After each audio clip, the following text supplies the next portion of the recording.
Ini biang kerok yang buat krisis di Cina makin ngeri.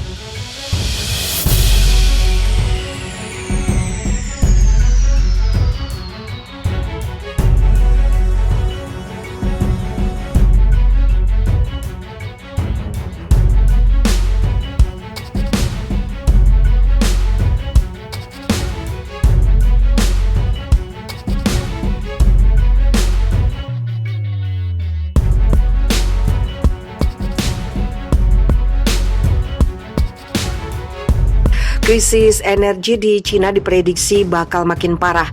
Pasalnya bencana banjir menghantam pusat produksi batu bara utama di Cina, Provinsi Shanxi. Hujan deras terjadi sejak 1 minggu, setidaknya 15 orang tewas akibat bencana ini dan 3 hilang. Mengutip Biro Manajemen Darurat Provinsi, hujan lebat memaksa penutupan 60 tambang batu bara di provinsi di mana seperempat dari produksi emas hitam dihasilkan.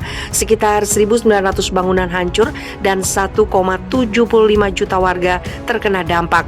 Hal ini membuat harga batu bara berjangka, terutama untuk menghasilkan listrik, melonjak ke level tertinggi sepanjang masa. Di pasar komoditas setempat, Zhengzhou Commodity Exchange harganya naik 2 kali lipat sepanjang tahun ini, sebanyak 12% menjadi 1.408 yuan per metrik ton. Padahal batu bara adalah sumber energi utama di Cina, baik untuk pemanas, pembangkit listrik maupun pembuat baja. Tahun lalu batu bara mendominasi total penggunaan energi Cina hingga 60%. Ini diyakini membuat listrik warga makin sulit di tengah musim dingin yang mulai melanda. Setidaknya, krisis energi di Cina sudah melebar ke 20 provinsi dalam beberapa pekan terakhir, menyebabkan penjatahan listrik oleh pemerintah baik ke konsumen, rumah tangga ataupun industri. Sejak awal tahun ini, harga energi di pasar internasional telah meningkat tajam dan pasokan listrik dan batu bara domestik tetap ketat, kata Dewan Negara Cina mengatakan dalam sebuah pernyataan dikutip CNN Internasional. Faktor itu telah menyebabkan pemadaman listrik di beberapa tempat mempengaruhi operasi ekonomi normal dan kehidupan penduduk. Hal ini juga diyakini merugikan output industri dan prospek ekonomi Cina. Apalagi saat ini kebutuhan listrik Cina meningkat seiring perbaikan kondisi dunia yang meningkat permintaan global. Pemadaman listrik Cina akan menambah tekanan ekonomi, membebani pertumbuhan PDB untuk 2022, kata analis Moody dalam laporannya. Risiko terhadap perkiraan PDB ini bisa lebih besar karena gangguan pada produksi dan rantai pasokan masuk. Sebelumnya, ledakan konstruksi pasca pandemi membuat Cina sangat bergantung dengan bahan bakar fosil. Sementara di sisi lain, pemerintah Xi Jinping tengah berupaya mengurangi emisi karbon yang menyebabkan ratusan tambang tutup dan memangkas produksi sejak awal tahun ini. Masalah lain muncul saat Cina yang merupakan konsumen batu bara terbesar di dunia bersitegang dengan pemasok utamanya Australia. Situasi menjadi kompleks membuat krisis energi makin jadi.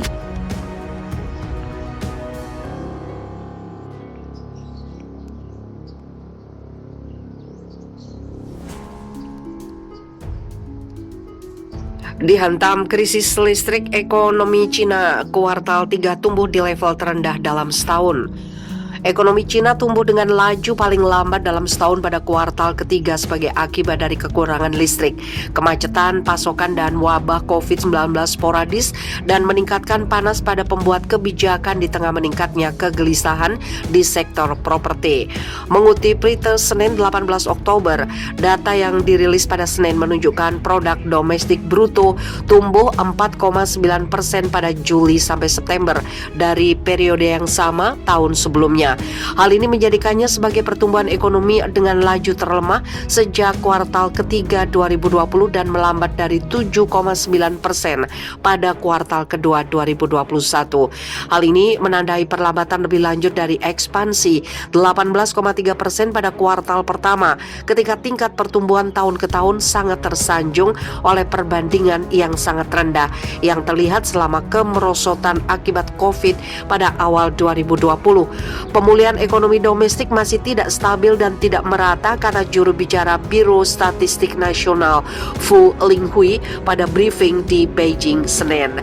Sebuah jajak pendapat Reuters dari analis memperkirakan PDB naik 5,2% pada kuartal ketiga.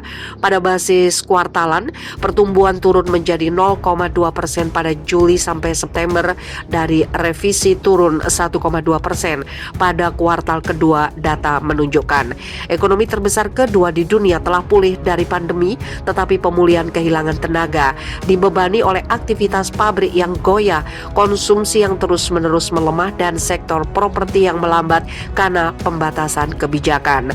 Menanggapi angka pertumbuhan buruk yang kami harapkan dalam beberapa bulan mendatang, kami pikir pembuat kebijakan akan mengambil lebih banyak langkah untuk menopang pertumbuhan, termasuk memastikan likuiditas yang cukup di pasar antar bank, mempercepat pembangunan infrastruktur, dan melonggarkan beberapa aspek kebijakan kredit dan real estate secara keseluruhan, kata Louis Quitz, kepala ekonomi Asia di Oxford Economics.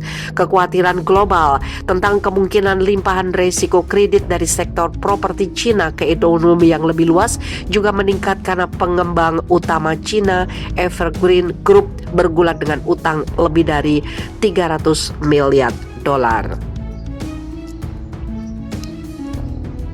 Para pemimpin Cina khawatir bahwa gelembung properti yang terus-menerus dapat merusak kenaikan jangka panjang negara itu.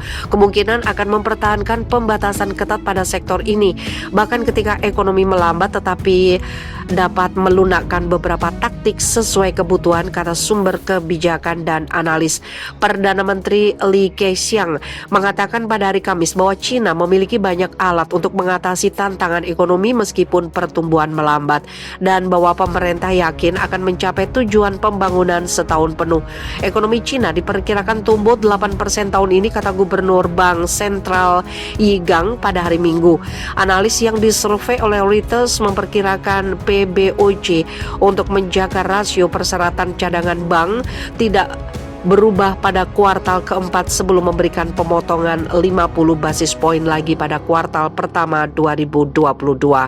Output industri September naik 3,1% dari tahun sebelumnya, meleset dari ekspektasi turun dari 5,3% Agustus dan menandai pertumbuhan paling lambat sejak Maret 2020 selama gelombang pertama pandemi. Namun konsumsi menunjukkan tanda-tanda perbaikan dengan penjualan retail tumbuh 4,4% di bulan September, lebih cepat dari 2,5% di bulan Agustus.